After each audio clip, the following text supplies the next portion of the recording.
प्रभु यीशु मसीह के मधुर और मीठे नाम में आप सभी को प्रेमी सलाम। जय मसीह की, जय Yeshu. A very good evening to one and all. हम परमेश्वर के वचन में, प्रकाशित वाक्य के हमारे अध्ययन में हम लोग आगे बढ़ रहे हैं।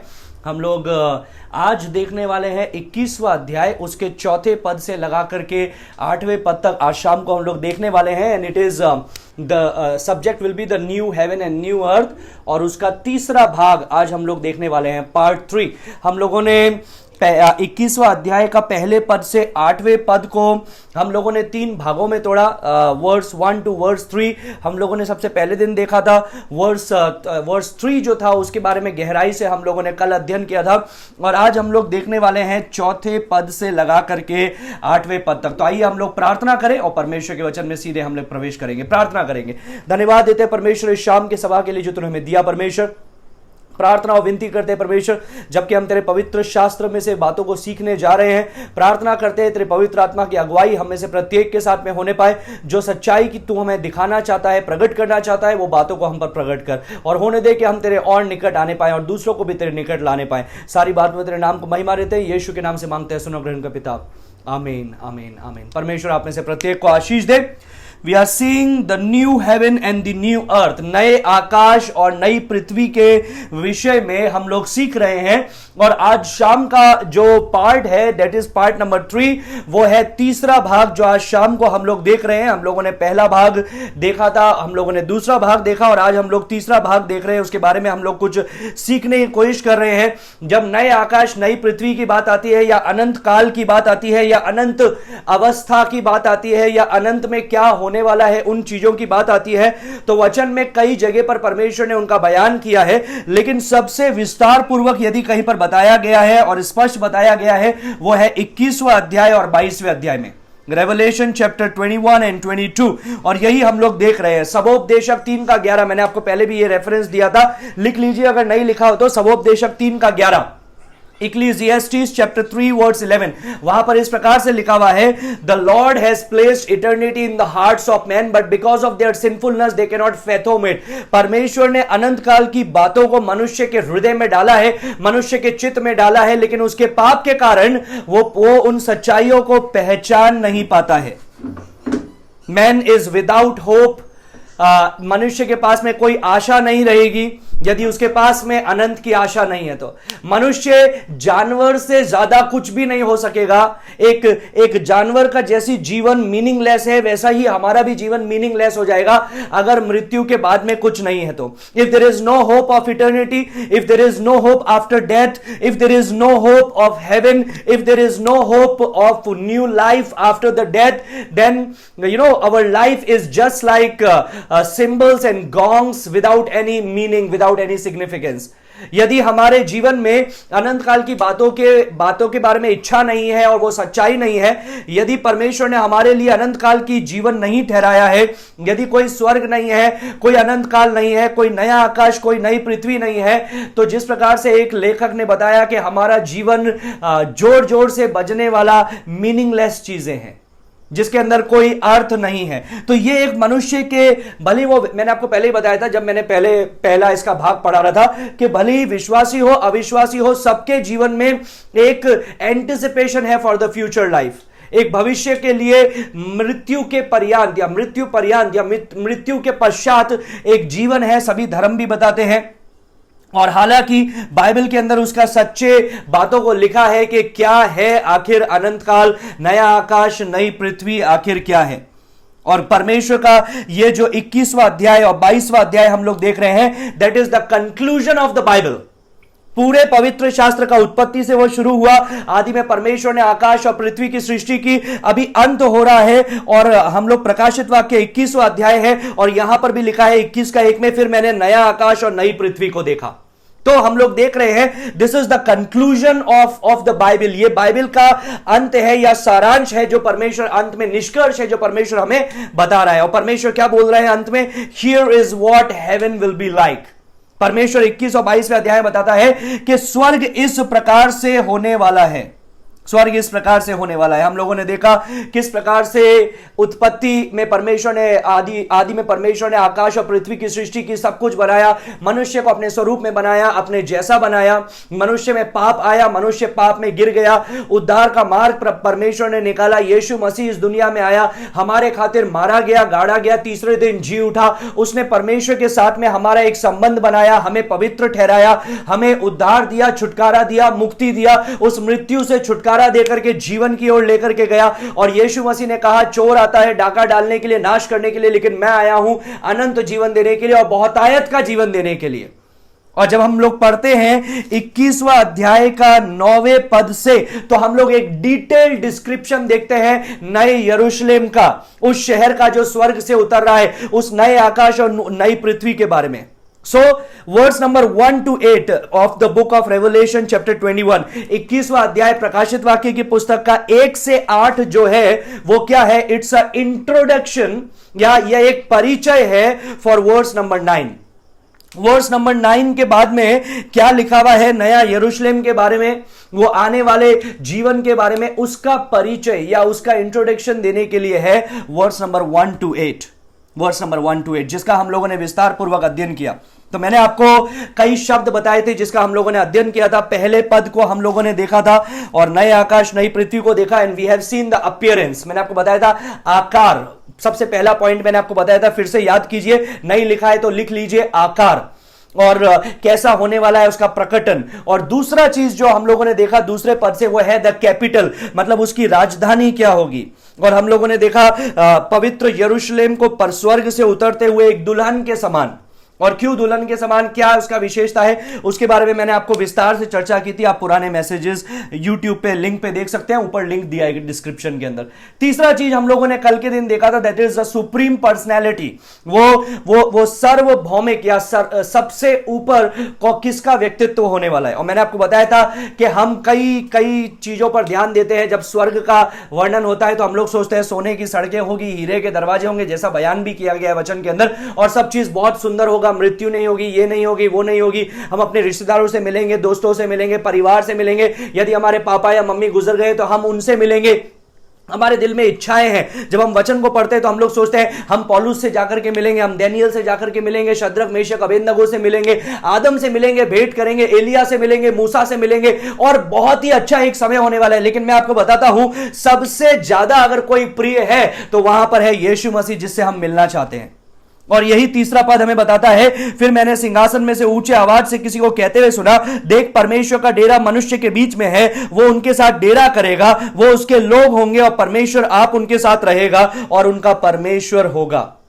मैंने आपको कल इसके बारे में विस्तार से बताया था कि उसका मतलब क्या है। उसका मतलब है, तीसरे पद का मतलब है, we will have fellowship with him, हमारी उसके साथ में संगति होगी। दूसरी चीज मैंने आपको बताया था, that we will be seeing his glorious light, उसकी महिमामय प्रकाश को हम आमने सामने देखने पाएंगे। तीसरा चीज मैंने आपको बताया था, we will be worshipping him, हम उसकी आराधना करेंगे। चौथी बात मैंने आपको बताया था, we will be serving him, हम उसकी सेवा करेंगे। और लूका 12 का 35 से 40 में मैंने आखिरी बिंदु बताया था, लेकिन उसका जब मैं वो बता रहा था तो लाइट चली गई थी, लेकिन फिर भी मैंने वो पूरा रिकॉर्ड करके यूट्यूब पे डाल दिया है, ऊपर में लिंक दिया हुआ है। वो आखिरी का 10 मिनट का आप सुन लीजिएगा, बाद में सुनिएगा, अभी मत खोलिए वो लिंक, बाद में आप जाकर के सुनिएगा, और उसके अंदर आपको पता चलेगा कि आखिरी चीज वहां पर क्या होने वाली है। ना सिर्फ हम उसकी सेवा करेंगे, ना सिर्फ हम उसको देखेंगे, संगति करेंगे, आराधना करेंगे, लेकिन ही विल ऑल्सो सर्व अस, वो भी हमें सेवा करेगा। जैसे लूका 12 35 से 40 के अंदर लिखा हुआ है, जब घर का स्वामी वापस आता है और घर के सेवकों को काम करते हुए पाता है तो वो क्या करता है, वो उनको बिठाता है और उनकी सेवा करता है। वो ऐसा नहीं कहता है, वो निर्दयी स्वामी नहीं है, वो ऐसा नहीं कहता है कि मैं बड़ी दूर से थक करके आया, अब तू ये कर वो कर, मेरा बिस्तर बना, खाना बना, ऐसा कर वैसा कर, नहीं। वो क्या कर रहा है, वो उसकी सेवा कर रहा है, क्योंकि वो विश्वास योग्य दास है। तो यही हम लोगों ने देखा कि परमेश्वर हमें हमारे जीवन में क्या क्या करने वाला है। Now let's go to verse number 4 very quickly tonight. आज हम लोग 4 से 8 तक देखने वाले हैं। सबसे पहले चौथा पद हम लोग पढ़ेंगे, 4 से 6, वो हमको एक और बिंदु के बारे में बताता है। सुनिए 4 से 6, वहां पर ऐसा लिखा है, वह उनकी आंखों से सब आंसू को पोंछ डालेगा। कौन वह? यीशु मसीह, परमेश्वर हमारी आंखों से सब आंसुओं को पोंछ डालेगा, और इसके बाद मृत्यु ना रहेगी, और ना शोक, ना विलाप, ना पीड़ा रहेगी, पहली बातें जाती रही। अंडरलाइन कर दीजिए, पहली बातें जाती रही, मतलब बदल रही है, चीजें बदल रही है। फिर लिखिए 5वां पद देखिए, वहां पर ऐसा लिखा है, जो सिंहासन पर बैठा था उसने कहा, देख मैं सब कुछ नया कर देता हूं। पहली बातें जा रही है, नई चीजें आ रही है, मतलब क्या हो रहा है, परिवर्तन हो रहा है। तो लिख दीजिए द चेंजेस या परिवर्तन, परिवर्तन, verse number 4 to verse number 6, 4 से 6, परिवर्तन। हम लोग वहां पर क्या देख रहे हैं, परिवर्तन देख रहे हैं, बदलाव देख रहे हैं, एक बदलाव हो रहा है। पहली बातें जा रही है, नई बातें आ रही है। फिर लिखा है, फिर उसने कहा, लिख ले, क्योंकि ये वचन विश्वास के योग्य और सत्य हैं। फिर 6ठे पद में लिखा है, फिर उसने मुझसे कहा, ये बातें पूरी हो गई है, मैं अल्फा और ओमेगा, आदि और अंत हूं, मैं प्यासे को जीवन के जल के सोते में से सेंत मेंत पिलाऊंगा। Now we are going to find out what life there will be like. वहां पर किस प्रकार का जीवन होगा, हम किस प्रकार से जानेंगे। ऐसा नहीं कि कोई व्यक्ति स्वर्ग चला गया और उसने एक बुक लिख दी, और वो एक छोटा बच्चा गया था, उसने एक किताब लिखी और किताब में लिखा स्वर्ग कैसा है, नरक कैसा है, उसकी लाखों कॉपियां बिकी, वो बच्चा बहुत अमीर बन गया, उसके पापा बहुत अमीर बन गए, और बहुत सब लोग उसको पढ़ रहे थे, उस किताब को देख रहे थे। और फिर क्या हुआ, थोड़े सालों बाद में जाकर के इस बच्चे का नया जन्म हुआ, मतलब इसने प्रभु को ग्रहण किया। और जब प्रभु को ग्रहण किया तो इसने इस बात का अंगीकार किया, क्योंकि इसका दिल इसको कसोट रहा होगा, पवित्र आत्मा इसको अंगीकार करवा रहा होगा, तो इसने अंगीकार किया, एंड ही कन्फेस्ड समथिंग। क्या उसने अंगीकार किया, उसने बोला कि मैंने जो किताब लिखी थी, या मुझसे मैंने जो बातों को कहा, वो एक्चुअली मैंने नहीं देखा, वो मुझे कहने के लिए बोला गया था मेरे पेरेंट्स के द्वारा। So there are so many people in the world who write millions of books, जिन्होंने कई किताबें लिखी है, स्वर्ग गया था, वहां पर ऐसा हुआ, वहां पर ऐसा नहीं हुआ, वहां पर ऐसा था, ऐसा नहीं था। I very clearly, if you ask me, I think the Bible is the most authentic one. Bible में ही जो है सच्चाई लिखी है, ये हम 100% मान सकते हैं। उनके बातों पे क्या पता सच्चाई है, क्या पता सच्चाई नहीं है, लेकिन बाइबल पे तो 100% there is no doubt. So base your faith not on stories and what people say, but on the word of God. अपने विश्वास को परमेश्वर के वचन पे रखें। और हम लोग सबसे पहले 4थे पद से देखते हैं, स्वर्ग कैसा होने वाला है। नेगेटिव चीजों के द्वारा देख रहे हैं, नेगेटिव मतलब क्या नहीं होगा, उसके द्वारा हम लोग देख रहे हैं। Now somebody said we cannot understand what we cannot understand. जो हम समझ नहीं सकते हैं, हम उसको समझ नहीं सकते हैं। What we cannot understand, we cannot understand what we cannot perceive. perceive का मतलब है जो हम अच्छी रीति से देख नहीं पा रहे, समझ नहीं पा रहे, उन बातों को समझने में मुश्किल होता है। We cannot conceive what we cannot experience. जो हम लोगों ने अनुभव नहीं किया है, उसके बारे में हमको समझने के लिए बहुत मुश्किल होगा। फॉर एग्जाम्पल, अगर कोई दुबई जाकर के आया, या अमेरिका जाकर के आया, या साउथ अफ्रीका जाकर के आया, या ऑस्ट्रेलिया जाकर के आया, और वो आपको यहां पर आकर के, भारत में आप कभी नहीं गए वहां पर, और आपको आकर के बता रहा है, ओ वहां पर ऐसा होता है, ऐसा होता है, वहां की सड़कें ऐसी होती है, वहां पर ऐसा होता है, वैसा होता है, वहां पर ऐसा लोग जाते हैं, इस प्रकार से करते हैं, हमको सुनकर के बहुत आश्चर्य होगा। और सोचो कैसा होगा, हम तो आज तो वीडियो देख सकते हैं जिसके द्वारा हमको पता चल जाएगा हाँ ऐसा हो रहा है, और हम लोग पिक्चर्स देख सकते हैं। लेकिन कैसा होगा यदि वहां की पिक्चर भी नहीं है, वीडियो भी नहीं है, कुछ नहीं है, सिर्फ वहां पर कोई गया हुआ आकर के बता रहा है। It will be very difficult for us to understand. यही चीज यहां पर हो रही है, हम लोग उसको अच्छी रीति से भली भांति समझ नहीं सकते, क्योंकि हमने उसको अनुभव नहीं किया है। So only way we can understand what we can see, what we can understand, जो हम लोग देखते हैं उसको, जो हम समझ नहीं सकते हैं, देख नहीं सकते हैं, उसको समझने का एक ही रास्ता है। और वो रास्ता क्या है, आज जो हम अनुभव कर रहे हैं उससे तुलना करते हुए, आज जो हम अनुभव कर रहे हैं उनसे, उन बातों की तुलना करते हुए। तो यहां पर ये यही कर रहा है, आज जो हम लोग अनुभव कर रहे हैं उन चीजों से उसकी तुलना कर रहा है स्वर्ग की, और बता रहा है वहां पर क्या नहीं होगा। So there are many things that he talks, कई बातों को वो बताता है, and it is gone forever. ये सारी चीजें क्या है, ये सारी चीजें चली गई है, यही वो बता रहा है। प्रकाशित वाक्य लिखने वाला जो परमेश्वर उसको दर्शन दे रहा है, परमेश्वर यूहन्ना के द्वारा हमको यही बता रहा है। 4थे पद में सबसे पहला चीज लिखा है, 4 पद को हम शुरू करेंगे, उनकी आंखों से आंसू तू पोंछ डालेगा, उनकी आंखों से सब आंसू को पोंछ डालेगा। और फिर ऐसा लिखा है, और इसके बाद मृत्यु न रहेगी, और ना शोक, ना विलाप, ना पीड़ा रहेगी, पहली बातें जाती रही। तो अगर उसको एक बात में अगर समअप करें, क्या कैसा अनुभव होने वाला है वहां पर, अगर उसको एक वाक्य में समअप करें, एक वाक्य में अगर उसको बताना चाहें तो वो ये होगा, पहली बातें जाती रही।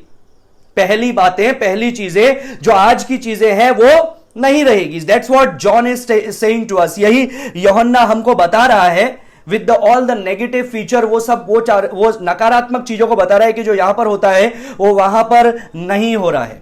He's talking the differences between present life and the life in the future। नए आकाश नई पृथ्वी में कैसा जीवन होने वाला है उसको आज के जीवन से तुलना करते हुए वो बताने की कोशिश कर रहा है। सबसे पहले क्या बताता है, परमेश्वर उनकी आंखों से आंसू को पोंछ डालेगा। अंडरलाइन कर दीजिए, परमेश्वर उनकी आंखों से आंसुओं को पोंछ डालेगा। अभी कई लोग इस प्रकार से इसको इंटरप्रेट करते हैं। वो लोग बोलते हैं कि जब हम स्वर्ग में प्रवेश करेंगे तो हम रोते हुए प्रवेश करेंगे। मुझे नहीं पता है ये सब डॉक्ट्रिन्स कहां से आता है, लेकिन मैं जब पढ़ रहा था तो ऐसे भी लोग बोलते हैं कि जब हम स्वर्ग में प्रवेश करेंगे तो हम रोते हुए करेंगे, आंसुओं के साथ में करेंगे, हम पुरानी चीजों को मिस करेंगे और हम रोते हुए स्वर्ग में प्रवेश करेगा। और परमेश्वर क्या करेगा, परमेश्वर उन आंसुओं को हमारे पहुंच देगा, हमारे आंसुओं को पहुंच देगा। I don't understand on what basis would we arrive to a conclusion that we will reach there weeping.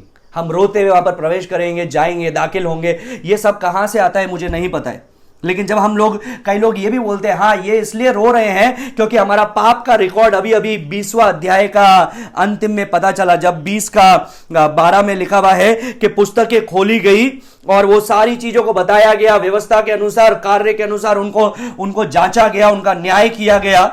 तो हम लोगों ने पेनल्टी को पे किया और इसलिए हमको क्या हुआ, इसलिए हम रोते हुए प्रवेश कर रहे हैं क्योंकि अभी अभी परमेश्वर ने वो सारी चीजों को बताया। परमेश्वर क्या कर रहा है, आंसुओं को पहुंच रहा है। I don't believe that has any meaning when we see the context of the word of God. परमेश्वर के वचन के संदर्भ को देखते हैं तो मुझे नहीं लगता है कि इस प्रकार की बातें या इस प्रकार की चीजें जो लोग बोलते हैं इसका कोई भी महत्व है, क्योंकि रोमियो 8:1 में पहले से ही पौलुस ने बोल दिया है, therefore anyone who is in Christ there is no condemnation on him. जो कोई मसीह यीशु में है उस पे दंड की आज्ञा नहीं है। अब कई लोग बोलते हैं नहीं पादरी साहब, पहला कुरिन्थियों 4 अध्याय में नहीं लिखा है क्या कि हमारे जो सारे कार्य हैं आग से होकर के जाएंगे, कई कार्य जो है वो जो लकड़ी घास फूस से है वो जल जाएंगे और सोने चांदी हीरे मोती के जो बहुमूल्य रत्न के हैं, बहुमूल्य पत्रों के हैं, वो प्रवेश करेंगे। तो इसलिए वो व्यक्ति रो रहा है।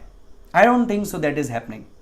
और वो इस प्रकार से बताते हैं कि परमेश्वर एक सुपरनैचुरल हैंकरचीफ लेकर के उनके आंसुओं को पोंछ रहा है। I don't think that is what happening.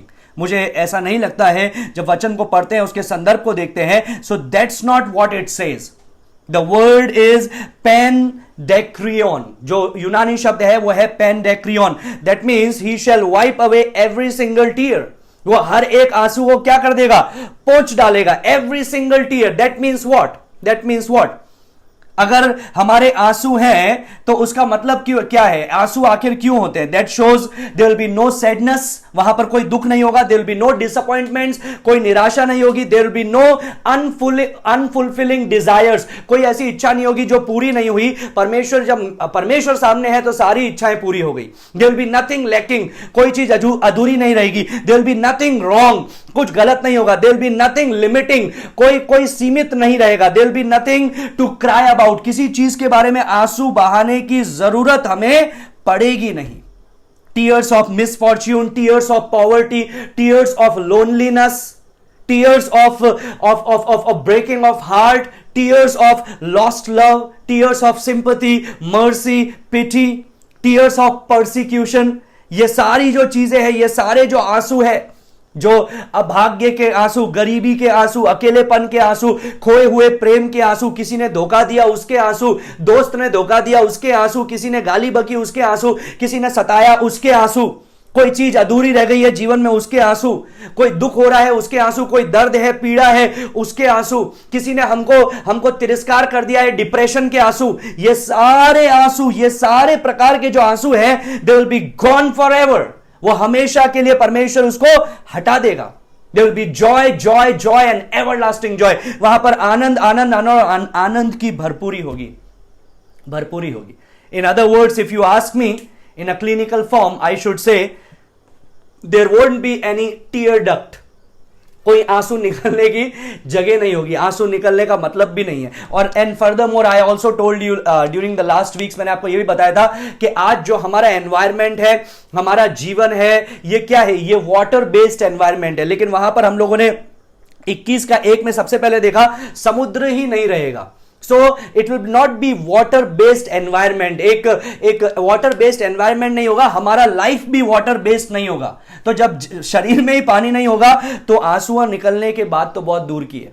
So he is going to wipe it everything away. That shows the joy of heaven. वो ये नहीं बताता है रोते हुए जाएंगे, वो आंसू को पहुंच रहा है, दिल में दर्द हो रहा है, आंसू को पहुंच रहा है, नहीं। उसका मतलब ये है वो बिल्कुल एक ऑपोजिट होने वाला है। दुनिया में आंसू बहाते हैं, बच्चा रोते हुए आता है, कोई मरता है तो भी आंसू बहाते हैं, खुशी के आंसू है, गम के आंसू है, हंसने के आंसू है, रोने के आंसू है, मगरमच्छ के आंसू है, हर प्रकार के आंसू को हम देख सकते हैं दुनिया के अंदर। लेकिन वहां पर आंसू होंगे ही नहीं। क्यों? आनंद ही आनंद है। आप बोलेंगे खुशी के आंसू, वो भी नहीं होंगे, वो भी नहीं होंगे। फिर वहां पर एक और चीज लिखा हुआ है चौथे पद के अंदर, इसके बाद मृत्यु ना रहेगी। पहला चीज आंसू नहीं रहेंगे, दूसरा चीज इसके बाद में मृत्यु भी नहीं रहेगी। The greatest mortal curse is gone. सबसे बड़ा जो श्राप है मृत्यु, वो हटा देगा परमेश्वर। पौलुस के जीवन से, पौलुस के द्वारा परमेश्वर ने 1 कुरिन्थियों 15 जो हर ईस्टर संडे, रेजरेक्शन संडे पे बोला जाता है, प्रचार किया जाता है, 1 कुरिन्थियों 15वां अध्याय, O death, where is your victory? O death, where is your sting? O grave, where is your sting? हे मृत्यु तेरी जय कहां रही, हे कब्र तेरा डंक कहां रहा। और फिर वहां पर यह भी बताया है, God has said, God has promised that the death is swallowed up by victory. जय ने उस मृत्यु को निगल लिया।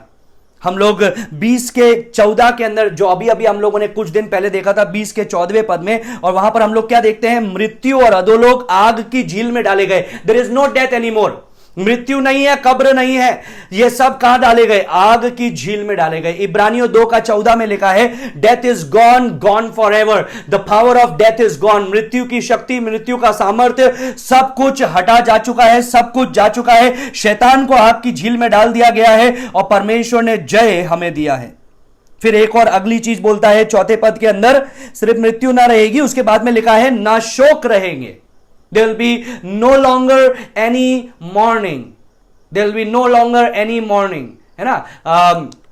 जो पॉल दिनाकरन है, उनका एक मुख्य लाइन हर जगह पर उनका आपको देखने के लिए मिलता है, Your mourning will turn into dancing. आपका दुख आनंद में या नृत्य में बदल जाएगा।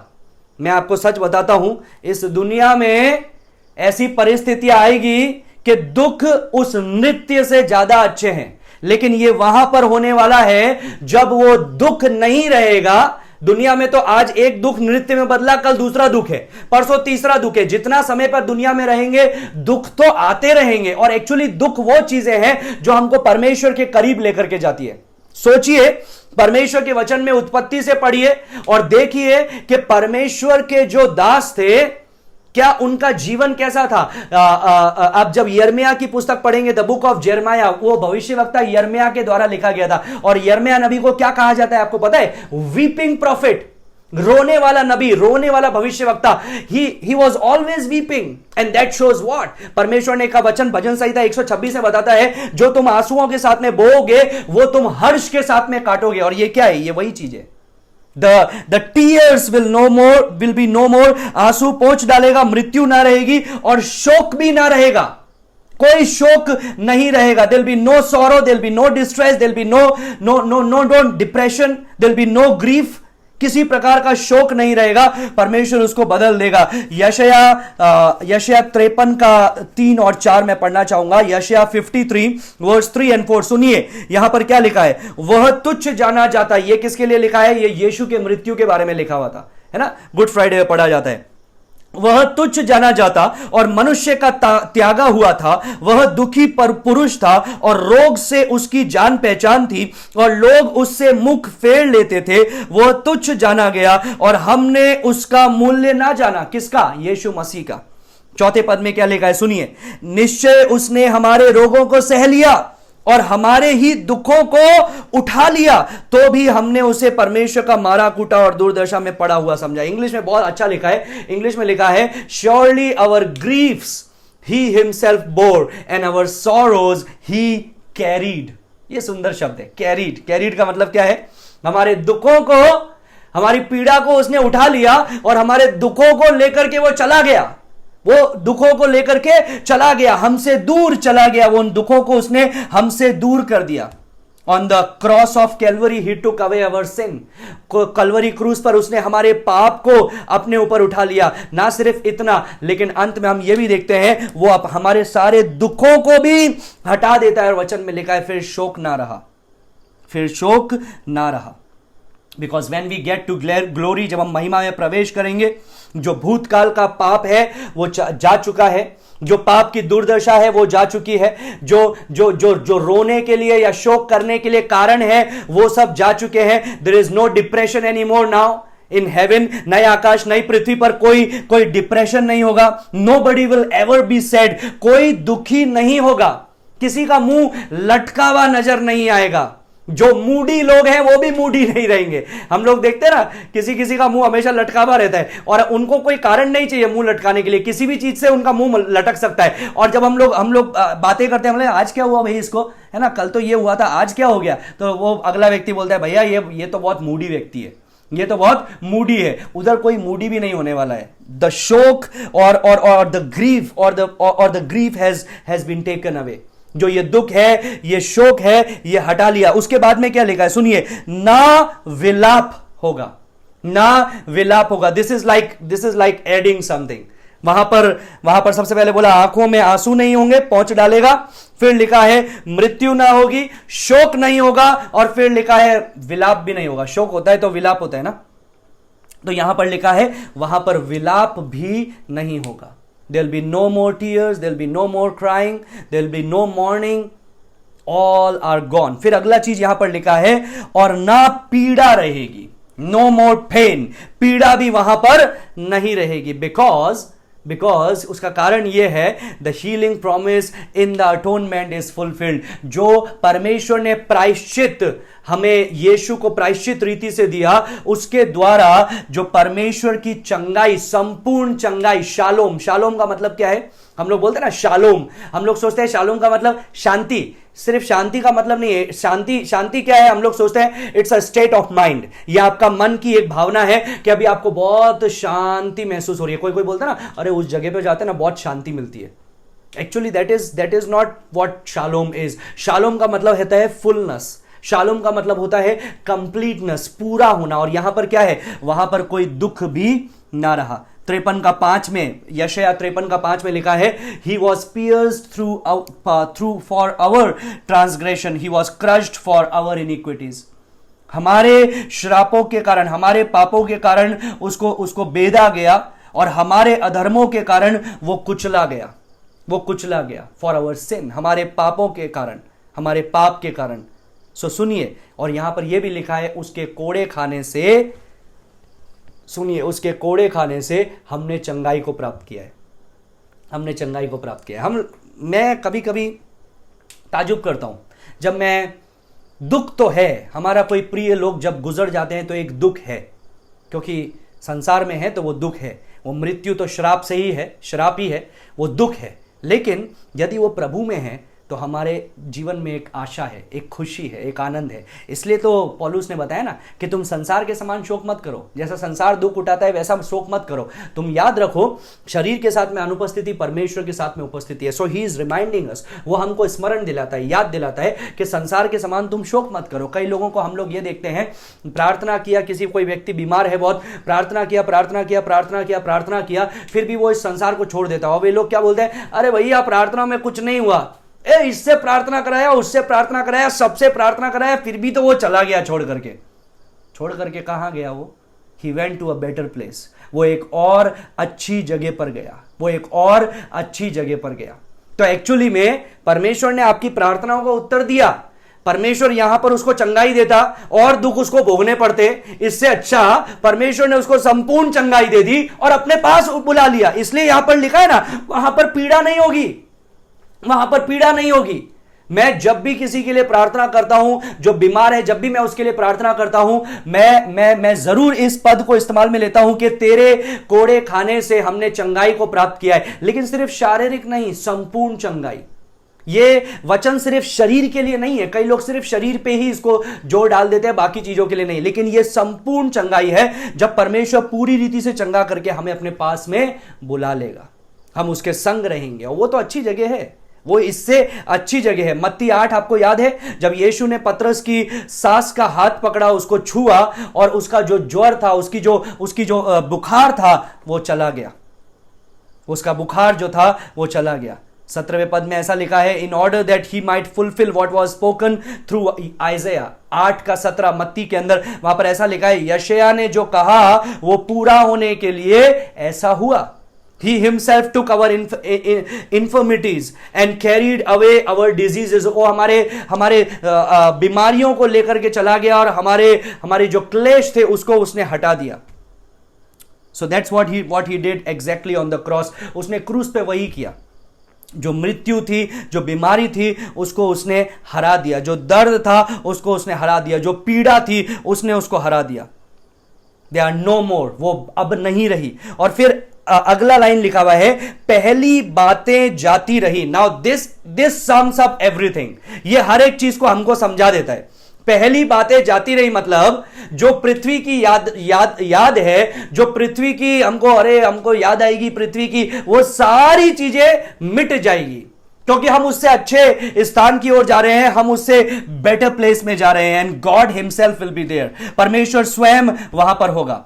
So when we reach there, जब हम उधर जाएंगे, it is absolute eternal bliss, eternal glory, eternal joy। वो पूरी तरह से अनंत का एक आनंद है, एक परमेश्वर के उपस्थिति में रहना, एक परफेक्ट कंडीशन में, सिद्ध वातावरण में रहना, हमेशा के लिए, जहां पर कोई सीमित नहीं करेगा परमेश्वर के साथ में हमारा संबंध, जहां पर कोई अवरोध नहीं डालेगा, जहां पर कोई रुकावट नहीं आएगी, जहां पर कोई पाप दीवार खड़ा नहीं करेगा, जहां पर कोई ऐसी खुशी नहीं होगी जो बीतने वाली खुशी है, लेकिन हमेशा के लिए हम परमेश्वर के संग होंगे। नाउ वर्स नंबर 5, 21:5, प्रकाशित वाक्य 21:5 में अब वो पॉजिटिव चीजों को बताता है ना। तो पहले हम लोगों ने क्या देखा? पहले हम लोगों ने देखा, सबसे पहले उसने वर्स नंबर 4 के अंदर कौन सी चीजों का वर्णन किया? द नेगेटिव्स, है ना, द नेगेटिव्स। और फिर हम लोग देख रहे हैं वर्स नंबर 5 के अंदर कौन सी चीजों का इस्तेमाल कर रहा है वो? द पॉजिटिव्स, सकारात्मक चीजों को यहां पर बता रहे हैं। वहां पर ऐसा लिखा है, 5वें पद में ऐसा लिखा है, जो सिंहासन पर बैठा था उसने कहा, जो सिंहासन पर बैठा था, he who sits on the throne said, जो सिंहासन पर बैठा है वो कह रहा है, behold I am making all things new। क्या क्या कहा उसने? देख। ये जो देख शब्द है ये बहुत ही विशेष है। देख का मतलब क्या है? This is something what you don't see, ये आप हमेशा नहीं देखते हैं। This is something glorious, this is something majestic. और बोल रहा है, मैं सब कुछ नया कर देता हूं। अंडरलाइन कर दीजिए सब कुछ के नीचे, सब कुछ, ऑल थिंग्स, सब कुछ मैं नया कर देता हूं। अब हु सेड दिस? कौन ये बोल रहा है? जो सिंहासन पर है। कौन है सिंहासन पर?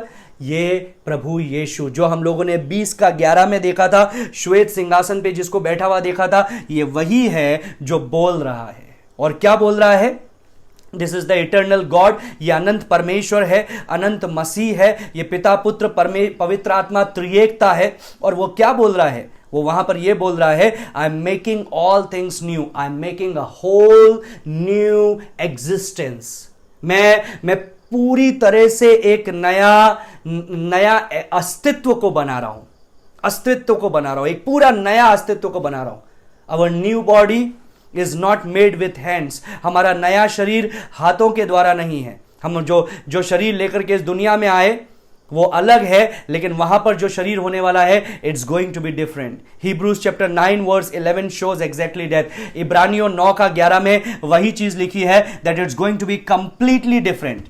वो पूरी तरह से अलग होने वाला है। अभी हमारा जो शरीर है वो करप्टेबल है, वहां पर इनकरप्टेबल होने वाला है। मतलब अभी ये नाशवान है, वहां पर अनश्वर होने वाला है। अभी ये बिगड़ सकता है, वहां पर कभी नहीं बिगड़ेगा जो नया देह होगा। और अभी जो जो पृथ्वी का जो शरीर है वो वहां पर जाएंगे, वो आत्मिक देह होगी, ये शारीरिक देह है। अभी प्राकृतिक देह है, वहां पर जाएंगे तो स्वर्गीय देह परमेश्वर हमें देगा, जो जो जो यूनिक होगी, जो जिसमें कुछ डिके नहीं होगा, जो सड़ेगी नहीं, जो जो घटेगी नहीं, उम्र के साथ में बदलेगी नहीं, मृत्यु की ओर नहीं जाएगी। Everything is going to be new, हर एक चीज वो नई कर देगा। फिर देखिए 5वें पद में फिर वो बोलता है, फिर उसने कहा लिख ले। क्या बोला परमेश्वर ने? लिख ले। वहां पर परमेश्वर बोल रहा है लिख ले। ऐसा ऐसा हो रहा है, मान लो यूहन्ना जब ये सारी चीजों को देख रहे हैं, क्योंकि याद रखिए वो तो देख रहा है ना, परमेश्वर उसको उसकी झलक दिखा रहा है, सिर्फ बोल नहीं रहा है कि ये चीजें लिख, लेकिन परमेश्वर उसको दिखा रहा है। तो ऐसा होगा, मान लो वो सारी ये चीजें देख करके he is lost completely, he has lost his concentration, वो अपने ध्यान को उसने भटका दिया और उसी चीजों की ओर ध्यान लगा लिया। तो परमेश्वर उसको क्या बोल रहा है? परमेश्वर उसको बोल रहा है अब तू लिख ले, अब इन चीजों को लिख ले। क्यों लिख ले? वहां पर लिखा है क्योंकि ये वचन विश्वास के योग्य और सत्य है। अंडरलाइन कर दीजिए, ये वचन विश्वास के योग्य और सत्य है। ये सिर्फ प्रकाशित वाक्य के लिए नहीं है, ये पूरे पवित्र शास्त्र के लिए। लिख लीजिए, ये लिख लीजिए। कई लोग आते हैं, बोलते हैं सर लेकिन उसने तो ऐसा बोला, उसने तो ऐसा बोला, वहां पर तो ऐसा कहते हैं, उसने तो ऐसा कहा, उसने तो ऐसा समझाया। ये वचन understand it according to the context, उसको संदर्भ के अनुसार समझिए। तो परमेश्वर उसको बोल रहा है कीप राइटिंग, लिखते जा, तू लिखना बंद मत कर, तू लिखते जा, यू आर ऑलमोस्ट डन, तू तो खत्म करने वाला है। अभी मैं अभी कुछ दिन पहले एक कलीसिया के लोगों को मैं परमेश्वर के वचन से प्रकाशित वाक्य से ही बता रहा था, और वहां पर मैंने उनको प्रकाशित वाक्य एक का अध्ययन करवाया था, 1 का 9 से लगा करके 21 तक मैंने उनको अध्ययन करवाया था। और मैंने वहां पर यह बताया था कि वहां पर लिखा हुआ है कि ये जो बातें तेरे को मैं बता रहा हूं, ये लिख ले और इसको 7 कलीसियाओं को भेजना। तो इसका मतलब अब वहां पर पतमोस के द्वीप पे आज का जैसा कोई जेरोक्स मशीन तो है नहीं, कोई व्हाट्सएप तो है नहीं कि फोटो खींच ली और भेज दी, उसको 7 बार लिखनी है ये सारी चीजें। तो याद रखिए उसका लिखने का काम बहुत बड़ा काम है, उसको 7 बार सेम चीजें लिखनी है और कोई गलती नहीं होनी चाहिए, सावधानी पूर्वक उसको वहां पर लिखना है।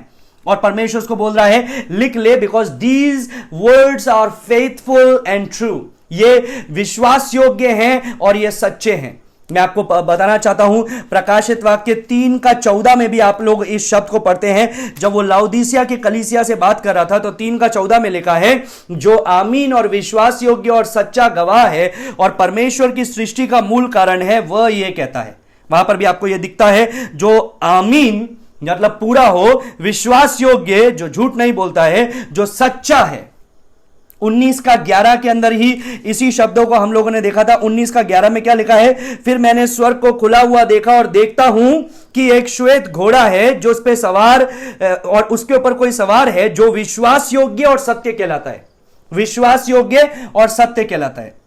और यहां पर भी हम लोग ये देखते हैं कि वो विश्वास योग्य और सत्य वचन है। तो ये किसके वचन है? ये यीशु मसीह के वचन है, ये परमेश्वर के वचन है, जिसने लूका 21 का 33 में ये कहा आकाश और पृथ्वी टल जाएंगे लेकिन मेरा वचन किसी प्रकार से ना टलेगा।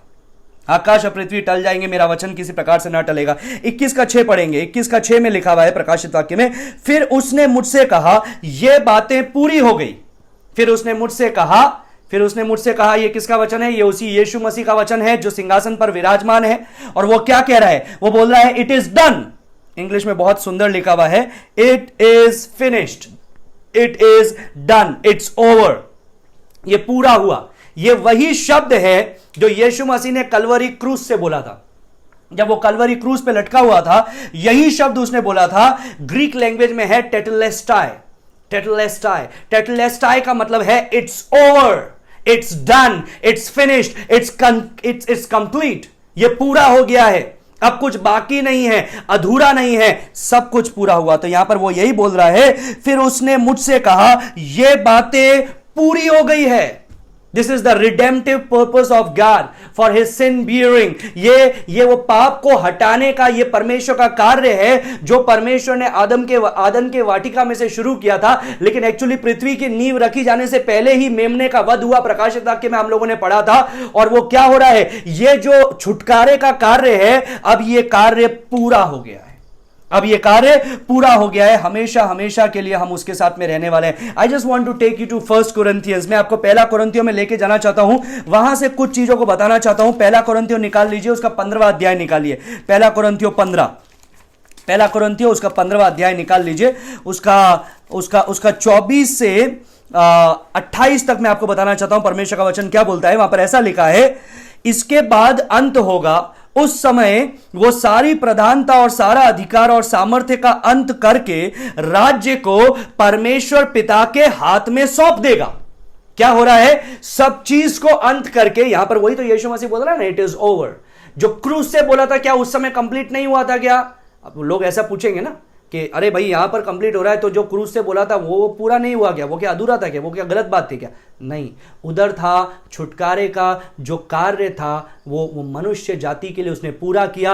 वो उसको मरना जरूरी था, वो मर रहा है। एक मार्ग तैयार करने का जो कार्य है, छुटकारे का रास्ता तैयार करने का, जीवन पुनरुत्थान मैं ही हूं, उसका जो रास्ता तैयार करने का, परमेश्वर के साथ में समय बिताने का, परमेश्वर के साथ में सहभागिता करने का जो एक मार्ग है, जो यीशु मसीह स्वयं है, हमारे पाप को उठाने का जो एक मार्ग है, जो यीशु मसीह स्वयं है, वो उसने पूरा किया। अभी क्या हो रहा है? अभी total the universe is change, अभी पूरा ब्रह्मांड को ही बदल रहा है। और यहां पर वही लिखा हुआ है पहला कोरिन्थियों के अंदर, जो मैंने अभी आपको पढ़ा 15 का 24 में, इसके बाद अंत होगा, उस समय वह सारी प्रधानता और सारा अधिकार और सारी सामर्थ्य का अंत करके परमेश्वर पिता के हाथ में सौंप देगा। ये सब यीशु के हाथ में किसने सौंपा? परमेश्वर पिता ने। अभी वो सब कुछ कंप्लीट करके he is giving it back to the Lord. हम लोग बोलते हैं ना सेनाओं का यहोवा, सेनाओं का यहोवा का मतलब क्या है? He is the captain of the army, he is the Lord of host. अब वो क्या कर रहा है? वो सारा काम को कंप्लीट करके पिता के हाथ में दे रहा है। फिर लिखा है 25 में, क्योंकि जब तक वह अपने बैरियों को अपने पांवों तले ना ले आए, तब तक उसका राज्य करना अवश्य है। सबसे अंतिम बैरी जो नष्ट किया जाएगा वह मृत्यु है। और यहां पर यही लिखा हुआ है ना, यही लिखा है ना कि मृत्यु ना रहेगी। आंसू पोंछ डालेगा, मृत्यु ना रहेगी। वो मृत्यु को वो हरा दिया। फिर लिखा है, क्योंकि परमेश्वर ने सब कुछ उसके पांवों तले कर दिया, जो मैंने अभी आपको बताया।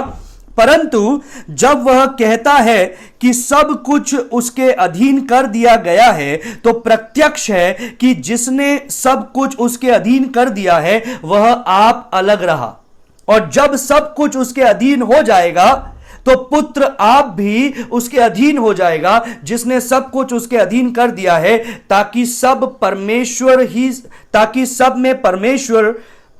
ही सब कुछ हो, ताकि सब में परमेश्वर ही सब कुछ हो। इंग्लिश में लिखा हुआ है दैट गॉड में बी ऑल इन ऑल, ताकि सब में परमेश्वर ही सब कुछ हो। और यहां पर एक शब्द बोला गया है 21 का 6 जब पढ़ेंगे, वहां पर लिखा है, मैं अल्फा और ओमेगा, आदि और अंत हूं। It's something like this. ये यीशु मसीह यहां पर ये बोल रहा है, मैं ये बोल सकता हूं कि ये अंत है, मैं ये बोल सकता हूं कि मैं ही शुरुआत हूं, because I am the one who started it. मैंने ही शुरू किया था और मैं ही उसका अंत कर रहा हूं। याद है आपको, आदि में परमेश्वर ने आकाश और पृथ्वी की सृष्टि की, परमेश्वर ने वचन बोला ना, परमेश्वर ने बोला और सब कुछ बनाया गया। यूहन्ना पहला अध्याय में हमको पता चलता है वो वचन कौन था? वो वचन परमेश्वर था, वचन परमेश्वर के साथ था, और वचन परमेश्वर था, और वचन देहधारी हुआ और हमारे बीच में डेरा डाला। तो यीशु मसीह के द्वारा सब कुछ बनाया गया, और अभी फिर से यीशु मसीह पुरानी चीजों का पूरी तरह से अंत कर रहा है और नया फिर से बना रहा है। प्रकाशित वाक्य 1:8 में भी जब यीशु मसीह ने यूहन्ना को दर्शन दिया, पहला दर्शन, 12 दर्शन है, 12 अलग अलग दर्शन पर यीशु मसीह ने यूहन्ना को दिए। उसमें सबसे पहला दर्शन जो है, उसके अंदर यीशु मसीह ने यही बोला, I am the alpha and the omega, the beginning and the end. मैं अल्फा और ओमेगा हूं, मैं आदि और अंत हूं। प्रकाशित वाक्य 20:13 जो अंतिम वहां पर दर्शन बताया गया है, प्रकाशित वाक्य 20:13, वहां पर क्या लिखा है? यीशु मसीह वहां पर भी बोल रहा है, मैं अल्फा और ओमेगा, पहला और अंतिम, आदि और अंत हूं। तो इसी से ही शुरुआत हुआ इस किताब का और इसी से ही अंत हो रहा है। That means what? He is in charge of all things. वो सब कुछ का इंचार्ज है, वो सब कुछ बनाने वाला है, वो सब कुछ का स्रोत है। उसी से सब चीजें शुरू हुई और वही सब चीजों का अंत करने वाला है। पुरानी चीजें बीत गई और सब कुछ परमेश्वर अब नया कर रहा है। Now let us see something very appealing to us. ऐसी बातों को हम लोग देखेंगे जो हमारे लिए देखना जरूरी है। पॉइंट नंबर 5, पांचवा बिंदु पढ़ेंगे।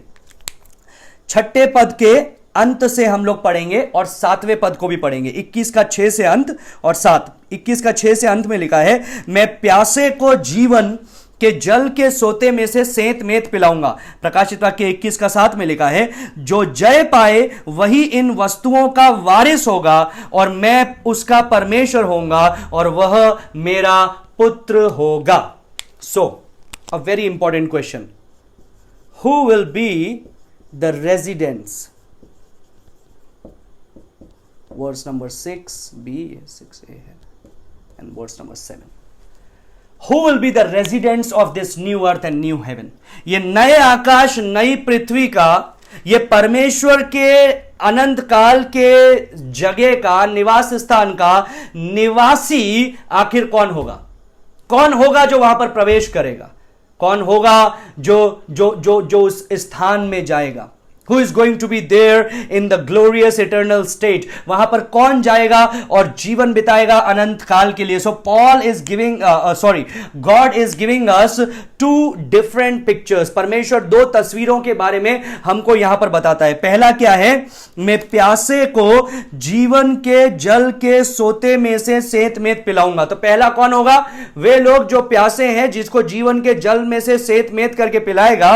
और उसको उन्हीं लोगों को एक और ढंग से बताया गया है, जो जय पाए वही इन वस्तुओं का वारिस होगा।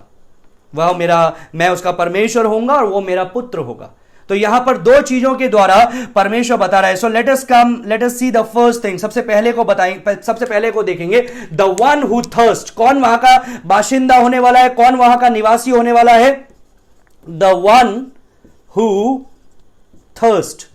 पहला लिखिए, पहला कौन होने वाला है? वहां पर कौन जाने वाला है? जो प्यासा है वो वहां पर जाने वाला है। Now what does it signify? ये क्या चीज को बताता है? ये बताता है the people who understand and recognise their need and a desire to drink. जिस लोगों को ये पता चलता है कि उनको जरूरत है परमेश्वर की, जिन लोगों को ये दिल में वो मानते हैं कि वो प्यासे हैं आत्मिक रीति से और उन्हें अपनी प्यास को बुझाना है, वे ही लोग वहां पर प्रवेश करेंगे। मत्ती 5वां अध्याय में आपको लेकर के जाना चाहूंगा। मत्ती 5 में थोड़ी देर में वहां पर चलेंगे। मत्ती 5 के अंदर वहां पर यीशु मसीह ने बताया, blessed are those who hunger and thirst after righteousness. धन्य है वे जो धार्मिकता के लिए भूखे और प्यासे हैं। यही लिखा है ना? पढ़ेंगे, मत्ती 5 में जाएंगे। सुंदर पद है, इसलिए मैं उसको देखना चाहता हूं। मत्ती 5, वहां पर लिखा हुआ है, वर्ड्स नंबर 6, 5 का 6 में लिखा है, धन्य है वे जो धार्मिकता के भूखे और प्यासे हैं। अब भूख और प्यास तो हर एक के जीवन में है। शारीरिक है, आंखों की अभिलाषा है, शरीर की अभिलाषा है, जीवन का घमंड है, कई बातों की भूख और प्यास है, कई चीजों की इच्छा है। भूख और प्यास होने का मतलब क्या है? किसी को गद्दी की भूख होती है, किसी को पैसे की भूख होती है, किसी को शोहरत की भूख होती है, नाम की भूख होती है, अलग अलग प्रकार की भूख होती है। तो यहां पर लिखा है, धन्य है वे जो धार्मिकता के लिए भूखे और प्यासे हैं। मतलब भूखा होना का मतलब क्या है? They don't have that, they want that. उनके पास में वो नहीं है, वो चाहते हैं उस चीज को लेना। अभी ये गौर से सुनिए, इसके अंदर एक मतलब छुपा है, इसके अंदर एक गहरा मतलब छुपा है। मतलब क्या है? मतलब यह है, आपको उसी चीज की चाह होती है जो आपके पास में नहीं है, पहला पॉइंट। दूसरा पॉइंट, आपको समझ में आ जाता है कि आपके पास में नहीं है। तीसरा पॉइंट, जिसके पास में है आप उससे मांगते हैं। समझ में आया? पहला पॉइंट क्या है? आपको वो चाहिए, आपके पास में एक भूख है उस चीज के लिए।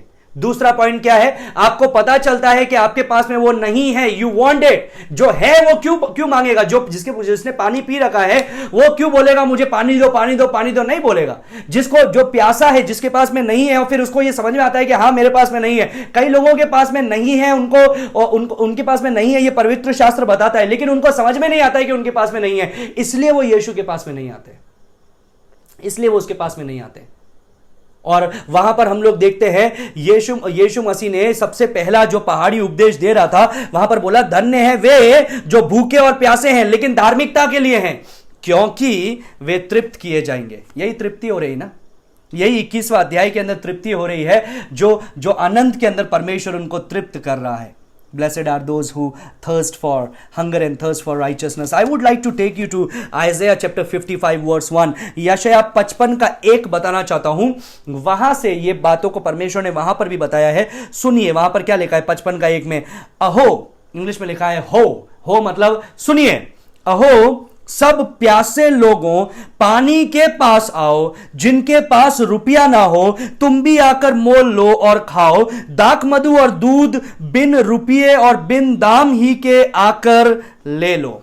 यहां पर परमेश्वर क्या बता रहा है? परमेश्वर बता रहा है, परमेश्वर बोल रहा है कि जो प्यासे हैं, जो भूखे हैं, वो आओ. पैसा नहीं है कोई बात नहीं, तुम वैसे ही आ जाओ, तुम मांगो. दाख मधु और दूध बिन रुपये तुम लेकर के चले जाओ, बिन दाम ही आकर के ले लो. दूसरे पद में लिखा है जो भोजन वस्तु नहीं है, उसके लिए तुम क्यों रुपया लगाते हो? जिससे पेट नहीं भरता, उसके लिए क्यों परिश्रम करते हो? मेरी ओर मन लगाकर सुनो, तब उत्तम वस्तुएं खाने पाओगे और चिकनी चिकनी वस्तुएं खाकर संतुष्ट हो जाओगे.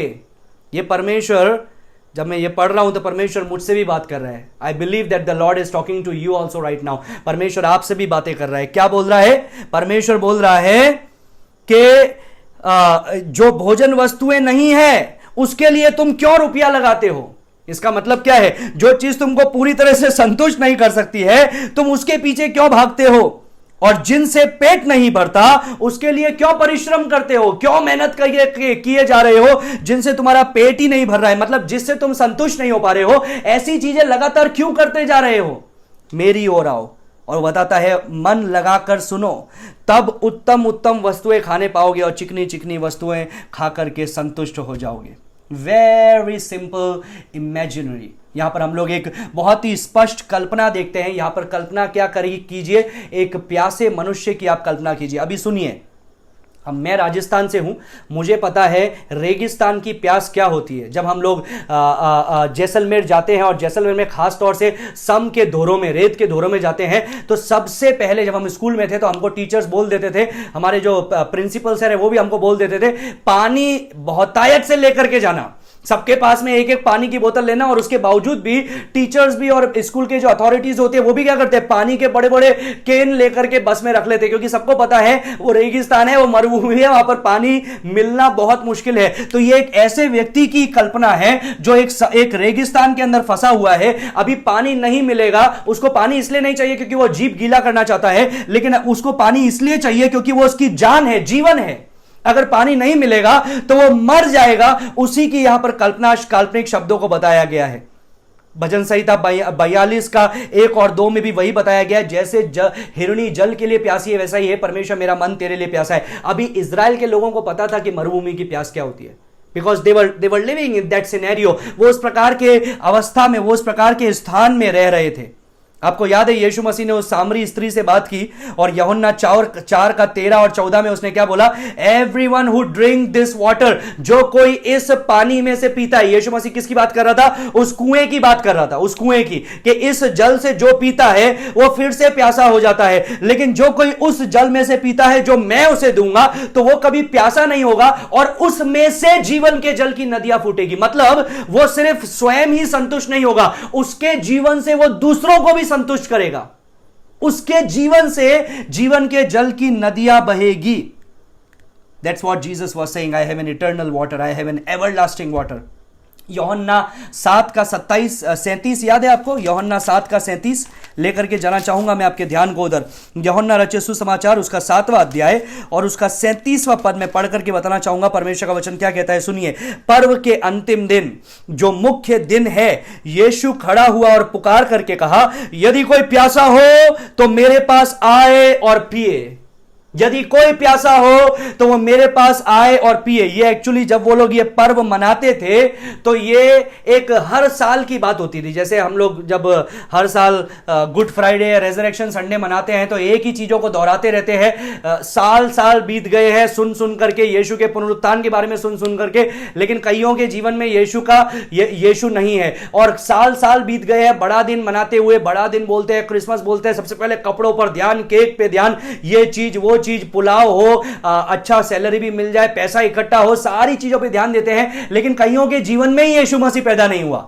वैसा ही यहां पर होता था। वे लोग क्या करते थे, ये पर्व मनाते थे और इस पर्व का जो मुख्य दिन होता था उसमें जो याजक महायाजक होते थे और जो याजकीय कार्य करने वाले होते थे, वे एक पानी के घड़े को लेकर के, जो आधा खाली होता था, क्योंकि भारी नहीं होना चाहिए, आधा खाली होता था, वे चारों तरफ घूम घूम करके चिल्लाते रहते थे, यदि कोई प्यासा है तो वो इसमें से पी ले, यदि कोई प्यासा है वो इसमें से पी ले। ये किस बात का चिन्ह था? ये उस बात का चिन्ह था कि कैसे परमेश्वर ने मरुभूमि के अंदर इजराइलियों के लिए जल का प्रबंध करवाया और उनको जीवन के जल का सोता दिया। तो ये उनके लिए एक रेटोरिकल चीज थी, एक रिपीट करने वाली बात थी जो हर साल होता था और उसका एक्चुअली कोई आंसर वो लोग सोचते नहीं थे कि कोई बोलेगा हां मुझे पिलाओ, कोई नहीं बोलता था, क्योंकि ये एक रिपीटिव शब्द है, ये एक रिपीटेटिव शब्द है। और यहां पर कौन कह रहा है जीवन के जल की बात? यदि कोई प्यासा है तो वो मुझसे आकर के ले। कौन कह रहा है? स्वयं प्रभु यीशु, स्वयं प्रभु यीशु।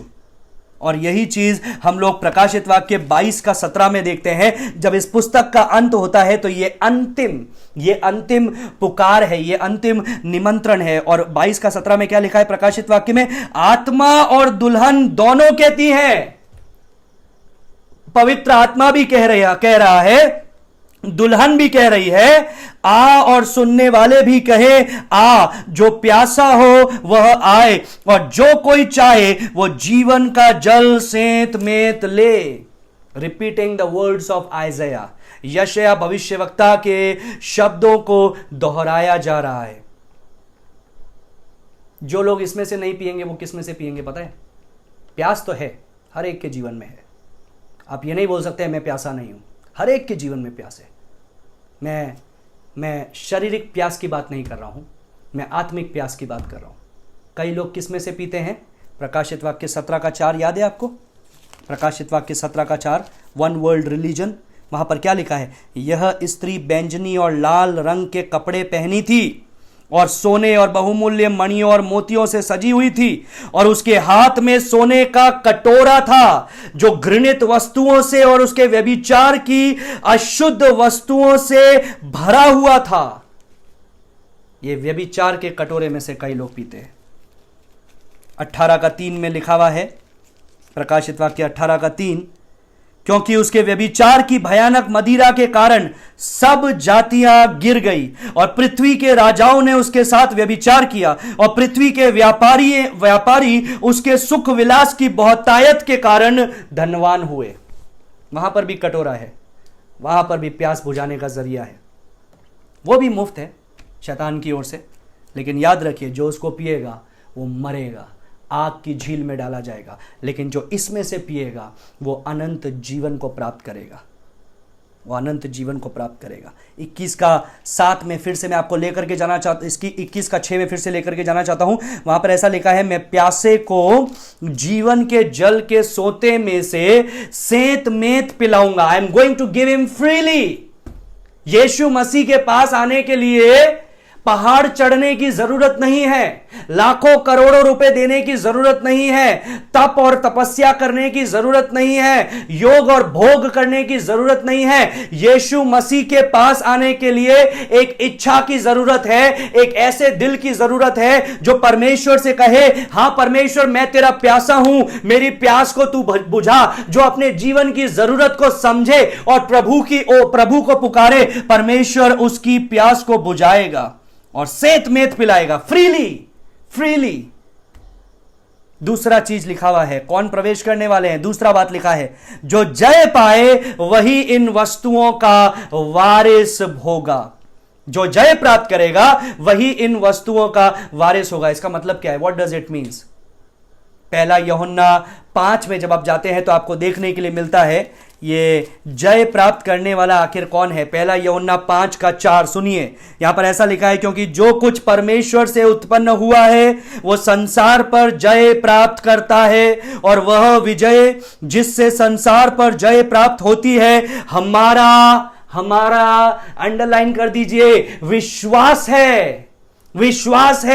कौन जय प्राप्त करता है? वो व्यक्ति जय प्राप्त करता है जो परमेश्वर के द्वारा जन्मा है। यीशु मसीह ने क्या बोला? जितने पेड़ मेरे पिता के द्वारा नहीं लगाए गए हैं, अंत के दिन में वो उखाड़े जाएंगे, आग की झील में फेंक दिए जाएंगे।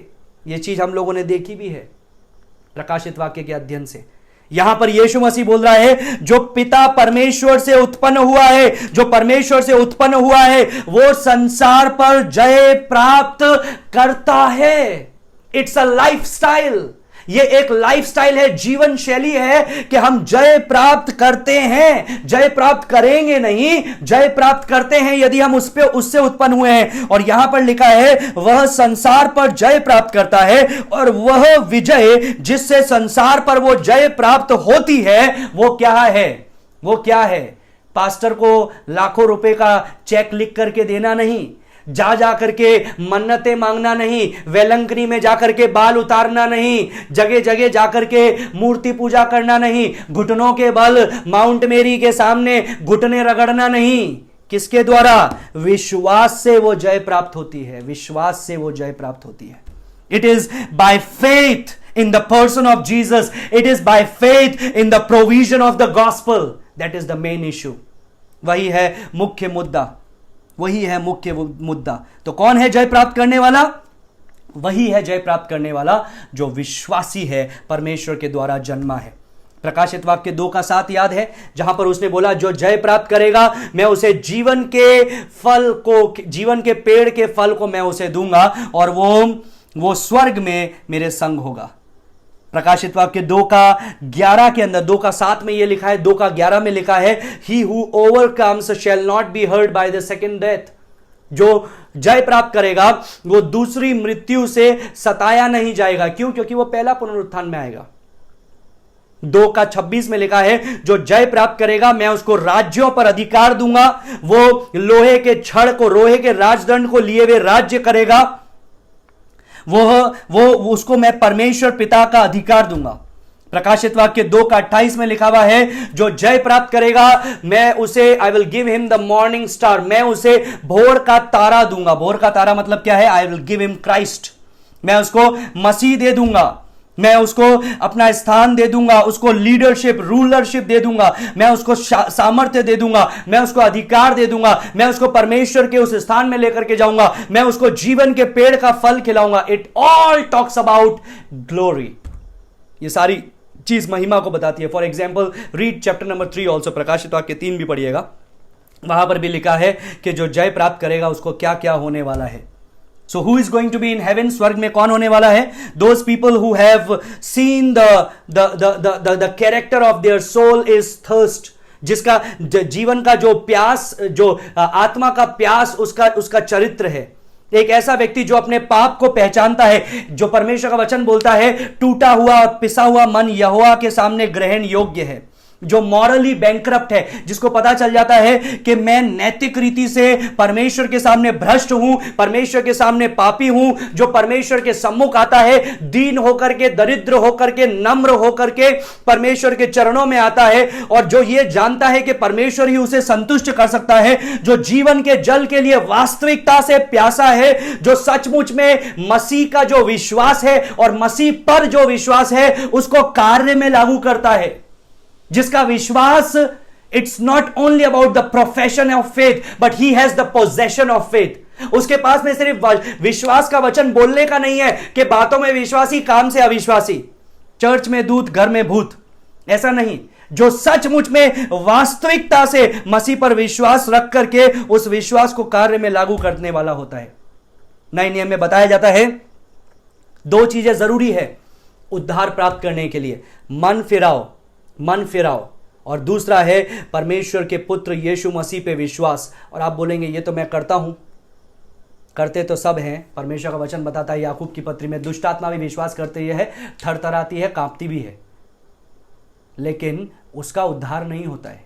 उद्धार कैसे पता चलेगा कि उद्धार हुआ है? जो उद्धार प्राप्त किया है उसका जीवन का फल बताएगा कि इसका उद्धार हुआ है। वहां पर ऐसा लिखा हुआ है जो कोई जय प्राप्त करेगा वो इन चीजों का वारिस होगा, वो इन चीजों का वारिस होगा, वो इन बातों का वारिस होगा। 21:7 में लिखा है ना, इन वस्तुओं का वारिस होगा। किन वस्तुओं का वारिस होगा? नई सृष्टि का, नए आकाश, नई पृथ्वी का, नई देह का वारिस होगा। पहला पत्रस 1:4 में पत्रस बताता है we are born of the imperishable not of perishable. हम नाशवान वस्तु से नहीं लेकिन अनश्वर से परमेश्वर ने हमको उत्पन्न किया है। अब मैं आपको यह बताना चाहूंगा, पहला चीज है हमारा सोल या स्पिरिट जिसे कह देंगे, आत्मा, प्राण। और वो क्या है? वो बदलने वाला है। जब प्रभु हमको बदल देगा, वो बातें बदलने वाली है। इब्रानी 12वां अध्याय के अंदर हम लोग देखते हैं कि the spirit of the just man made perfect, जो धर्मी मनुष्य है उनके आत्मा को, उनके प्राण को परमेश्वर क्या कर देगा? 100% सिद्ध कर देगा, बदल देगा। प्रकाशित वाक्य 21 का 27 में लिखा है, कोई अशुद्ध वस्तु वहां पर प्रवेश नहीं करेगी। 21 का 27 क्या लिखा है? परंतु उसमें कोई अपवित्र या घृणित काम करने वाला या झूठ का गढ़ने वाला किसी रीति से प्रवेश ना करेगा। तो इसका मतलब क्या है? परमेश्वर हमको आत्मा से, प्राण से पूरी रीति से बदल रहा है। जैसा प्रकाशित वाक्य 22 का 14 में लिखा है, वो हमको एक नया वस्त्र दे रहा है, जो उसके लहू से धुला हुआ वस्त्र है। प्रकाशित वाक्य 22 का 15 में लिखा हुआ है, 22 का 15 में पढ़ूंगा, पर ऐसा लिखा है, पर कुत्ते और टोने और व्यभिचारी और हत्यारे और मूर्ति पूजक और हर एक झूठ का चाहने वाला और गढ़ने वाला बाहर रहेगा। कई लोग पूछते हैं, ये क्या वास्तविक कुत्ते हैं क्या? नहीं, ये कुत्तों का चरित्र है, जो उल्टी करता है फिर उसको चाटता है, जिसका जीवन कभी नहीं बदलता है, जो बोलता है हाँ मैं परमेश्वर के द्वारा जन्मा हूं, लेकिन वही चीजों को करता रहता है जो पहले भी करता था, उसके जीवन में कोई बदलाव नहीं है। कैसा होगा यदि आपको आकर के कोई बोलेगा, अरे पता है कल मैं जा रहा था, बहुत बिजली चमक रही थी और बिजली आकाश से गिरी और मैं क्या देखता हूं, मेरे ऊपर गिर गई। और आप बोलेंगे उसको देख करके कि या तो ये पागल हो गया या मुझे पागल समझ रहा है। क्यों? क्योंकि अगर बिजली गिरी है तो वो ऐसा खड़ा हुआ नहीं रहेगा, वो बदल जाएगा, वो रहेगा ही नहीं। पहली बात तो वो बिल्कुल अलग ही होगा, वो पहले जैसा नहीं होगा। वो पहले जैसा अगर है तो इसका मतलब वो बदला नहीं है, इसका मतलब वो जो बोल रहा है वो झूठ है। वैसे ही जो आत्मा से जन्मा है, जो आत्मा से जन्मा है वो आत्मा है, जो शरीर से जन्मा है वो शरीर है। आत्मा के कार्य को आप देख सकते हैं। यीशु मसीह ने निकोदिमस को एक उदाहरण दिया था ना, वो उदाहरण क्या था? वायु का, तूफान का, हवा का। हवा कहां से चलती है, कहां निकल जाती है पता नहीं चलता, लेकिन वो क्या करती है वो पता चलता है, परिणाम पता चलता है। तो परिणाम के द्वारा आपको पता चलेगा। तो नए आकाश, नई पृथ्वी में वो हमको लेकर के जाएगा। और फिर एक और चीज हम लोग यहां पर देखते हैं, शरीर, हमारा देह क्या होगा? What about our body? हमारे देह को क्या होगा? ये वारिस ठहरेगा। आत्मा और प्राण प्रभु ने बचा लिया और हमको वहां पर लेकर के चला गया। अब शरीर को क्या होगा? यूहन्ना 5 का 28-29 में लिखा है पुनरुत्थान के विषय में, शरीर का पुनरुत्थान। वहां पर दो पुनरुत्थान के विषय में लिखा है, एक तो आशीष के लिए, अनंत जीवन के लिए पुनरुत्थान, और दूसरा आग के लिए, आग की झील के लिए या दंड के लिए पुनरुत्थान। हम लोगों ने प्रकाशित वाक्य 20 के अंदर ये दोनों पुनरुत्थान देखे, जो आशीष के लिए भी थे और जो श्राप के लिए भी थे। दूसरा कुरिन्थियों 5 के अंदर हमको पता चलता है, वहां पर लिखा है कि परमेश्वर हमें उस स्थान में लेकर के जा रहा है, हमें बदल रहा है। वी विल बी ट्रांसफॉर्म्ड, हम बदल जाएंगे। फिलिपियों 3 का 21 में लिखा हुआ है कि हमारा जो देह है वो मसीह की महिमामय देह के समान हो जाएगी। पहला कुरिन्थियों 15 का 35, थोड़ी देर पहले मैंने आपको पहला कुरिन्थियों 15वां अध्याय पढ़ा था। पहला कुरिन्थियों 15 का 35 में क्या लिखा है मैं आपको पढ़ करके बताऊंगा, और मेरे पहले मैसेजेस में मैंने ये बताया है, तो मैं उसमें से ज्यादा लंबे समय को नहीं लूंगा। लेकिन 15 का 35 में ऐसा लिखा है, अब कोई यह कहेगा मुर्दे किस रीति से जी उठेंगे और कैसी देह के साथ आएंगे। और फिर 36 से लगा करके 39 तक, फ्रॉम वर्स 36 टू वर्स 39, वो हमको उदाहरण दे रहा है सृष्टि के द्वारा। क्या क्या उदाहरण दे रहा है? वो उदाहरण दे रहा है, बीज बोते हैं तो अलग होता है, बीज जब उगता है तो वो बिल्कुल अलग होता है। और फिर वो उदाहरण दे रहा है हमको यहां पर कि वैसा ही वो देह होने वाला है जो परमेश्वर हमें देगा। जो यहां पर है वो बिल्कुल अलग है और वहां पर जो होगा वो बिल्कुल अलग होगा।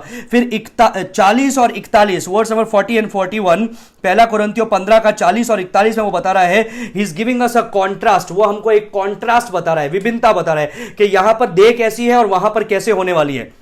फिर 42 से लगा करके 58 तक, 42 से 58 तक जब हम लोग पढ़ेंगे तो वहां पर हमको देखने के लिए मिलेगा, he is showing us the prototype. Prototype का मतलब क्या है? वो किसके जैसा होने वाला है? वो यीशु मसीह के पुनरुत्थित देह के समान होने वाली है। पहला यूहन्ना 3 अध्याय में भी तो ये लिखा है ना, when we will see him we will be like him. जब उसको देखेंगे तो हम उसकी जैसे बदल जाएंगे। यीशु मसीह का पुनरुत्थित शरीर कैसा था? महिमित शरीर था, आपको पता है। 40 दिन वो इस संसार में रहा और वो खा सकता था, वो दीवारों से पार हो सकता था, वो बातचीत कर सकता था और वो गायब हो सकता था और वो बादलों पर उठा लिया जा सकता था। और ये सारी चीजें वो महिमित देह के अंदर प्रभु हमें भी देगा। He is going to give us all kinds of things, a supernatural body, एक ग्लोरीफाइड बॉडी। दूसरा कोरिन्थियों 3:2 में लिखा है we groan in this tent. ये अच्छा शब्द मैं आपको दूंगा। दूसरा कोरिन्थियों 3:2, ये एक्चुअली ऐसा है कि लोग आज हमेशा किसी को आपने देखा होगा, हमेशा उनके शरीर में दुख तकलीफ ही रहती है और वो हमेशा सोचते हैं अरे ये शरीर के दुख तकलीफ कब दूर होंगे। उनको ऐसा लगता है कि ये शरीर तो पूरा दुख तकलीफ से ही भरा है। एक बीमारी जाती है और दूसरी बीमारी आ जाती है, एक बीमारी जाती नहीं है और दूसरी बीमारी उससे पहले आ जाती है। और 3:2 में पौलुस क्या बताता है? हमारी दूसरा कोरिन्थियों 3:2, sorry I have written a wrong verse, ये गलत लिखा है मैंने, मिस कर दिया होगा। पहला कोरिन्थियों 3:2 हम लोग ट्राई करेंगे।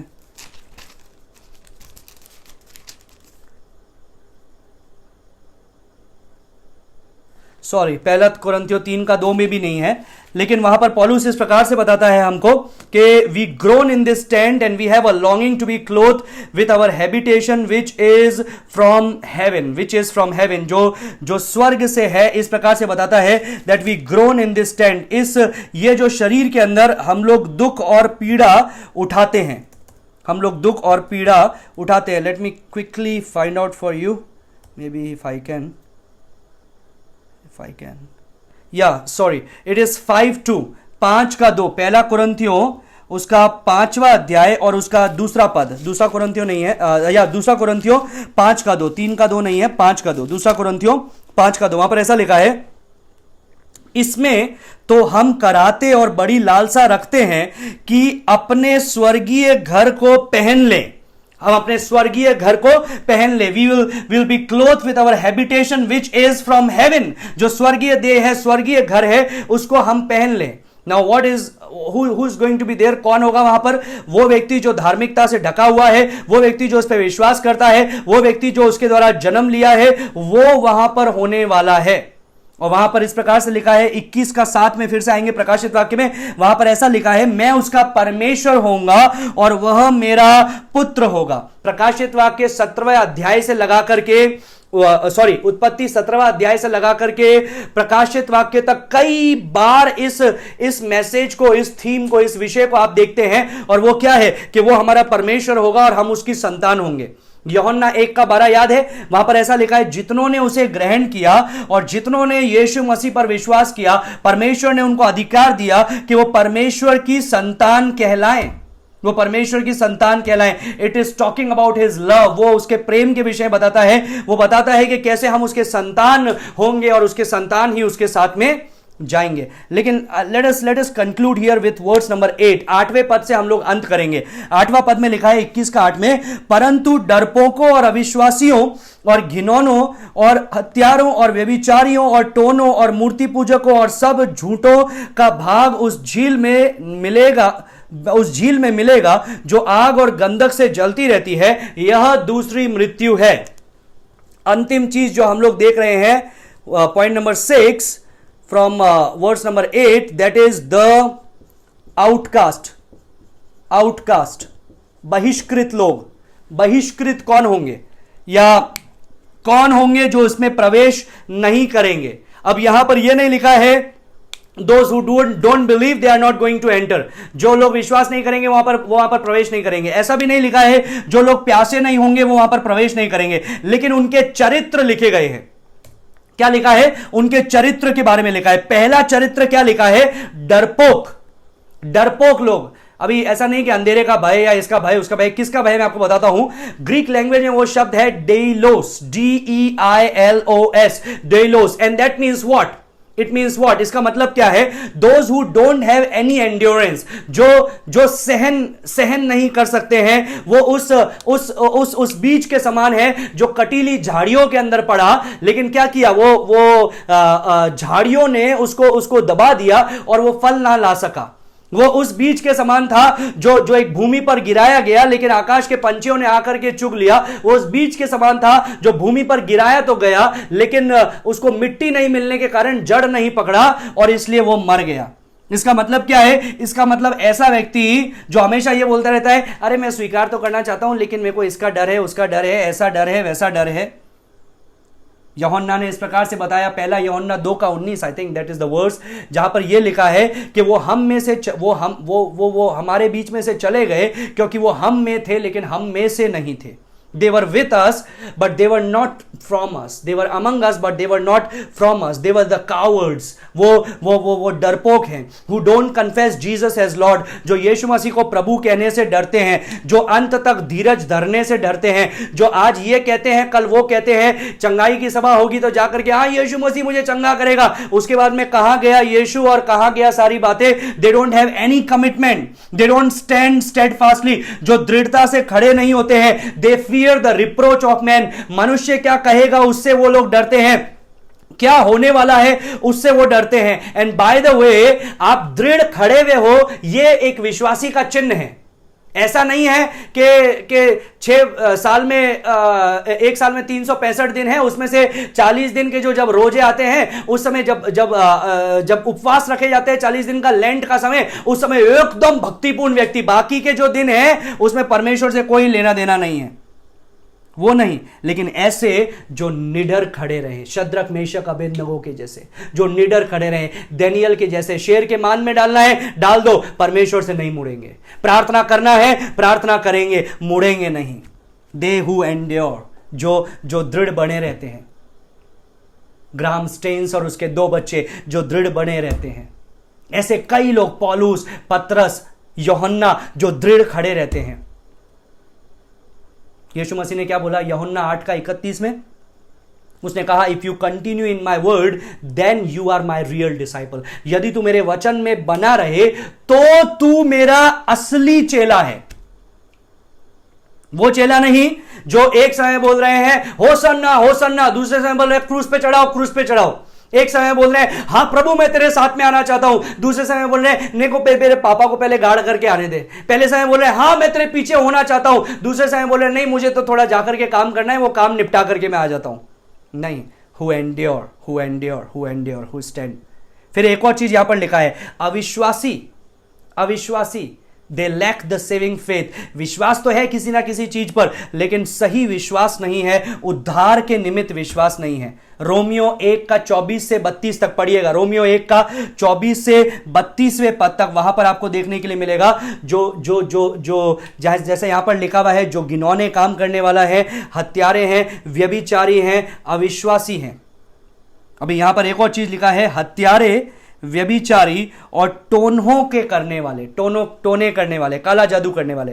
ग्रीक लैंग्वेज में जो ये टोना करना है, इसका ग्रीक शब्द है फार्माकिया, जिससे हमको एक अंग्रेजी शब्द मिला है pharmacy, that means drugs. So actually पुराने समय के अंदर विचक्राफ्ट, तो जादू टोने हो और दुष्टात्मा की आराधना हो, अलग अलग प्रकार की चीजें हो, उसके लिए व्यवस्था विवरण 18वां अध्याय में लिखा हुआ है, the penalty is death penalty, मृत्यु की सजा है। आगे लिखा है और कौन प्रवेश नहीं करेगा? मूर्ति पूजक। ये ज्यादातर टोनहों के साथ में, और जो पेगन रिलीजन होते थे पुराने समय के अंदर, पेगन रिलीजन होते थे, उसके साथ में ड्रग्स, मतलब अलग अलग प्रकार की ऐसी चीजें, गांजा हुआ, अफीम हुआ, और भी कई प्रकार की चीजें जो आपके इंद्रियों को बेहोश कर देती है, ऐसी चीजों का इस्तेमाल करते थे।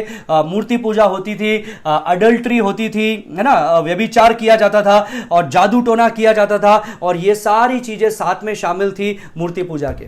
फिर यहां पर ऐसा भी लिखा है, और सब झूठों, ऑल लायर्स।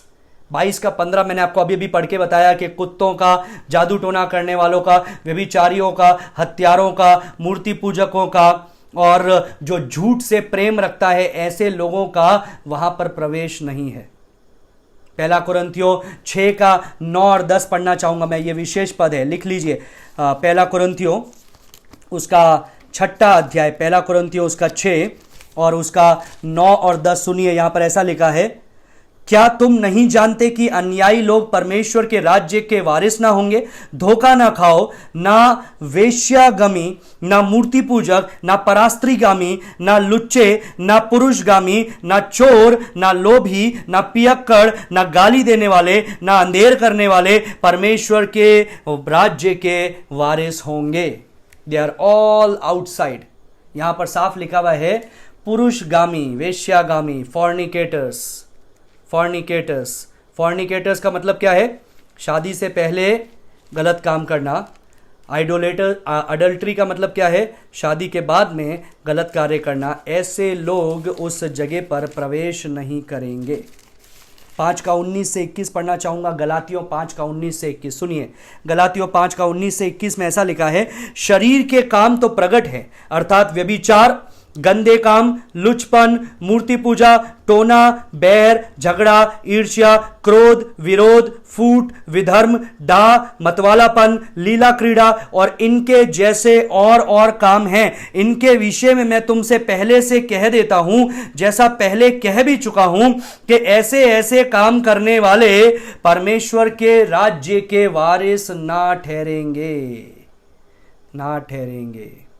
सो let us remind ourselves once again कि परमेश्वर का वचन हमको यह नहीं बता रहा है कि वहां पर सिर्फ परफेक्ट लोग जाएंगे, लेकिन परमेश्वर बता रहा है जिनकी लाइफस्टाइल ऐसी है, जिनकी जीवन शैली ही ऐसी है, जिनका दिनचर्या ही ऐसी है, जो लोग परमेश्वर के द्वारा जन्मे नहीं हैं, वे उस राज्य में प्रवेश नहीं करेंगे।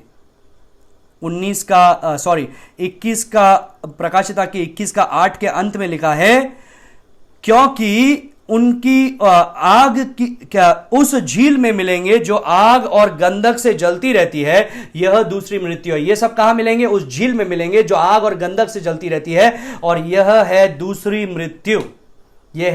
मृत्यु। The first death is spiritual one, the second death is banishment from God for ever. पहली मृत्यु तो आत्मिक मृत्यु है, जो सभी आत्मिक रीति से मरे हुए हैं, इस दुनिया में जब पैदा हुए आत्मा में मरे हुए हैं। प्रभु जब आता है तो हमको आत्मिक रीति से जीवित करता है, जिलाता है, फिर हम परमेश्वर को समझते हैं, परमेश्वर की चीजों को समझते हैं, परमेश्वर के साथ में संबंध बनाते हैं। लेकिन ये जो दूसरी मृत्यु है, ये किसको बताती है? ये बताती है परमेश्वर के सम्मुख से पूरी तरह से बेदखल हो जाना, दूसरी मृत्यु।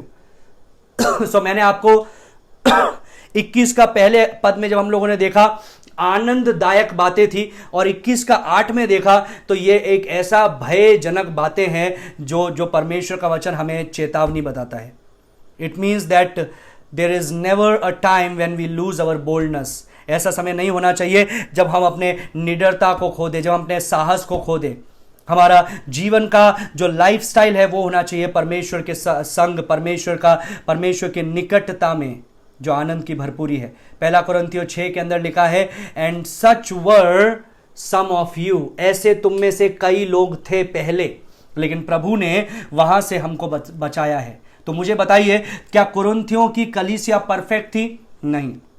क्या कुरिन्थियों की कलीसिया में बहुत गलतियां थी? हाँ, लेकिन आत्मा के द्वारा परमेश्वर उनको सुधार रहा था। नाउ मैं आपको यह बात बताना चाहता हूं, जब आपका प्रभु के परिवार में जन्म होता है तो आप 100% परफेक्ट नहीं होते हैं। You go towards perfection. आप पद करके बढ़ते जाते हैं, लेकिन बढ़ोतरी होनी चाहिए। So words number 9 onwards we are going to read tomorrow. 9वें पद से हम लोग देखेंगे, and it talks about the capital city. वो उस नगर के बारे में बताता है जो राजधानी का नगर है, जो उसकी राजधानी है नया यरूशलेम। सो कल से हम लोग नए यरूशलेम के बारे में विवरण को पढ़ने वाले हैं। I hope the Lord has blessed you and taught you many things. मैं आशा करता हूं परमेश्वर ने आपको कई चीजों को सिखाया होगा। परमेश्वर आपको आशीष दे। आइए हम लोग प्रार्थना करें। धन्यवाद देते हैं परमेश्वर इस समय के लिए जो तूने हमें दिया। धन्यवाद देते हैं परमेश्वर कि तूने हमको एक भूख और प्यास दी, और परमेश्वर तूने हमको जीवन के जल से तृप्त किया, उसके लिए धन्यवाद देते हैं। धन्यवाद देते हैं कि तूने हमको एक ऐसा विश्वास दिया जो उद्धार के निमित्त विश्वास है। हमने तुझ में विश्वास किया और हम तेरे द्वारा जन्मे हैं, उसके लिए धन्यवाद देते हैं। कि हम जय प्राप्त कर रहे हैं, उसके लिए धन्यवाद देते हैं। जय प्राप्त करते रहेंगे, उसके लिए धन्यवाद देते हैं। परमेश्वर हमारे जीवन में मदद कर प्रभु, ताकि हम तेरे सम्मुख और अधिक से अधिक चलते जाएं और तेरी महिमा को अपने जीवन में प्राप्त करते जाएं। सारी बातों में तेरे नाम को स्तुति प्रशंसा देते हैं। यीशु नासरी के नाम से मांगते हैं, सुनो ग्रहण कर पिता। आमीन, आमीन, आमीन। परमेश्वर आप में से प्रत्येक को आशीष दे। God bless you. Thank you very much.